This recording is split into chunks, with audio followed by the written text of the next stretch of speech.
9:15 to 3:30 stock market timings. ವಾರಕ್ಕೆ 5 ದಿವಸ ಮಾತ್ರ ಸ್ಟಾಕ್ ಮಾರ್ಕೆಟ್ ಓಪನ್ ಇರುತ್ತೆ. ಮಿಡ್ ನೈಟ್ 1:30ವರೆಗೂ ಸಹ ಅಮೆರಿಕನ್ ಮಾರ್ಕೆಟ್ಸ್ ಓಪನ್ ಇರುತ್ತೆ. ಲಂಡನ್ ಸ್ಟಾಕ್ ಎಕ್ಸ್ಚೇಂಜ್, ಇಡೀ ಪ್ರಪಂಚದಲ್ಲಿ ಏನೇನ್ ನಡೀತಾ ಇದೋ ಎಲ್ಲದಕ್ಕೂ ನಮ್ಮ ಭಾರತದ ಸ್ಟಾಕ್ ಮಾರ್ಕೆಟ್ ರಿಯಾಕ್ಷನ್ ಕೊಡುತ್ತೆ. ಒಂದ್ಸಲ ಕ್ಲೋಸ್ಡ್ ಎಕಾನಮಿ, ಅಲ್ಲಿ ಏನ್ ನಡೀತಾ ಇದೆ ಅಂತ ಫಸ್ಟ್ ಆಫ್ ಆಲ್ ಗೊತ್ತೇ ಆಗಲ್ಲ ಅಂತ ಒಂದು ಸೀಕ್ರೆಟ್ ಆದ ದೇಶ. And Japan, the more money is coming from DIS.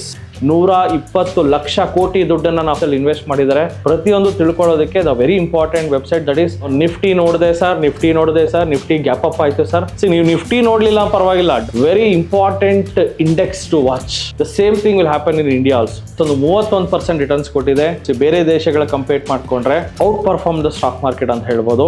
Andaman Nicobar ಅಲ್ಲಿ ಒಂದು ಕ್ರೂಡ್ ಆಯಿಲ್ ಸಿಗ್ತಾ ಇದೆ, ರಾಜಸ್ಥಾನ್ ಅಲ್ಲಿ ಕ್ರೂಡ್ ಆಯಿಲ್ ಸಿಗ್ತಾ ಇದೆ. ಇಡೀ ನಮ್ಮ ಭಾರತ ದೇಶದ ಹಣೆ ಬರನೇ ಚೇಂಜ್ ಆಗುತ್ತೆ. ಗ್ಲೋಬಲ್ ಮಾರ್ಕೆಟ್ಸ್ ಯಾವ ರೀತಿ ಪರ್ಫಾರ್ಮ್ ಆಗ್ತಾ ಇದೆ ಪ್ರತಿಯೊಂದು ತಿಳ್ಕೊಳ್ಳೋಣ ಬನ್ನಿ.